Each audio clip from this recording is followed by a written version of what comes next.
Good morning, Los Angeles. Good morning. It is wonderful to see this room filled with so many colleagues, partners, and change makers who believe in the promise of the city of Los Angeles.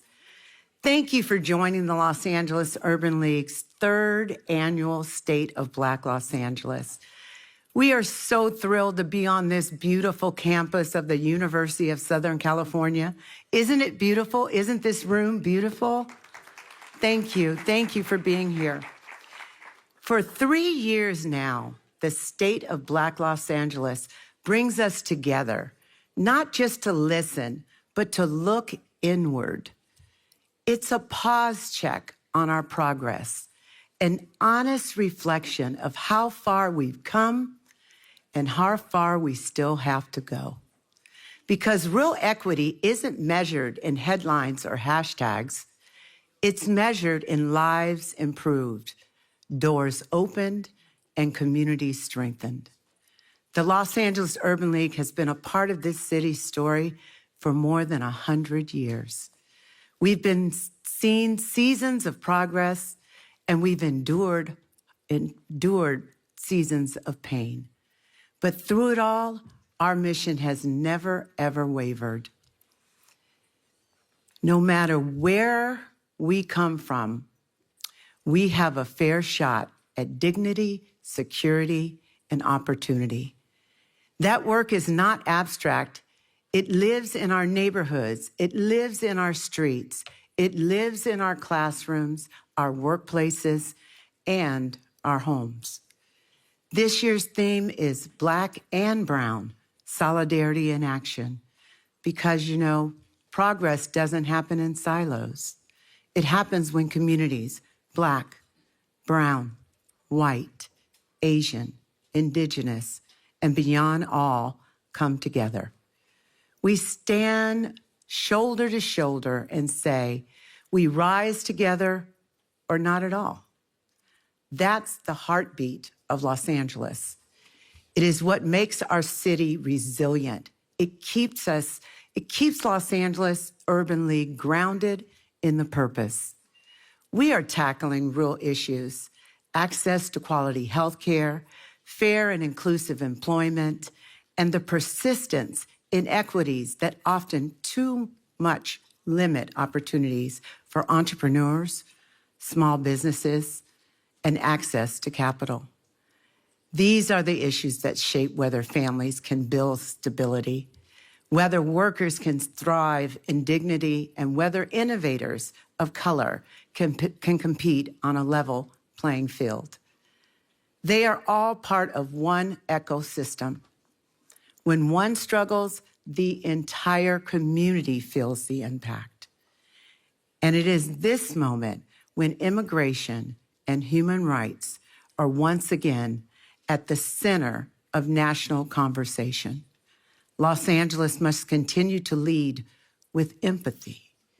Every person deserves dignity, no matter their language, birthplace, or circumstance. You see, our shared humanity requires that we respond not with division, but with compassion and fairness. Because when we protect the dignity of others, we strengthen the soul of our own communities. Today, we're going to engage in many conversations head-on with honesty, courage, and collaboration. Our distinguished expert panelists and speakers aren't here just to analyze problems. They're here to help us reimagine solutions. That's what the day is all about. Turning decisions into direction and passion into policy. We are very delighted today to have such an amazing partners that make this moment possible. You see, without partners, none of this is possible. So first, I'd like to say thank you to the Los Angeles Urban League Board of Directors. Will you all please stand? Please, let's give them all a round of applause. Thank you. Many of you know it takes a full team to complete a day like today. We assembled an A-list team. Thank you to what I call the advisory team. For all those Monday morning calls, you know who you are. Thank you to our media sponsors, NBC 4 and Telemundo 52, and the Los Angeles Sentinel. Will you all please stand? Please stand. Thank you. Thank you for making this happen. Thank you. Thank you to our sponsoring partners, the University of Southern California, ARTI, Anti-Racism, Diversity and Inclusion, and the team, U.S. Bank, Comerica Bank, California Wellness Foundation, Genentech, Butterfly, GPSN, HealthNet, Southern California Gas, and the Descendants Truth and Reconciliation Foundation. And a special thanks to our GPSN students who are responsible for the research community surveys. Thank you. Your support amplifies voices that too often go unheard. And I especially want to thank the Los Angeles Urban League team, staff, and volunteers. You mean the world to us. You mean the world to me. Thanks to so many civic, philanthropic, academic, and community allies who assist with the equity and inclusion. Your presence matters. You see, your presence matters. We could not do this work without you. We are honored to have so many local, county, municipal, state, and federal officials in our presence today. You will hear some powerful messages as they stated. Joining us through the day, just to name a few names, Mayor Karen Bass, County Supervisor Holly Mitchell, Councilwoman Heather Hutt, and Congresswoman Maxine Waters. And we have a few other legislative members that are here with us today. If you could just briefly stand, I see many of you here. Please, please, please stand. For all the elected officials, please stand. Mike, yes, thank you. Thank you very much. I look out in this room and the common thread with all of you is that you believe in a better pathway forward for Black and Brown communities. Thank you for your dedication to the Los Angeles Urban League, Los Angeles, and Southern California. As we get started, I ask each of you be present, really present. Listen not only for what's said, but for what's needed. Engage with one another, build partnerships, and leave here with determination to do something, however small, that moves this work forward. Now, let me give a great introduction to our national president, Mark Morial. As national president and CEO, he has led the Urban League's success in advancing equity, entrepreneurship, and economic opportunity. Please turn your attention to the screens for a message from Mark Morial.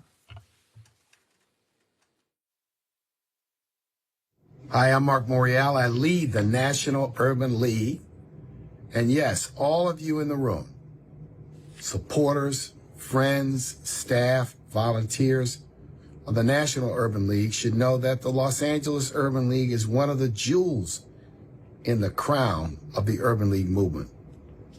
Very quickly, congratulations to the Los Angeles Urban League and its president, Cynthia Mitchell-Heard, on this, the third annual Slate of Black Los Angeles.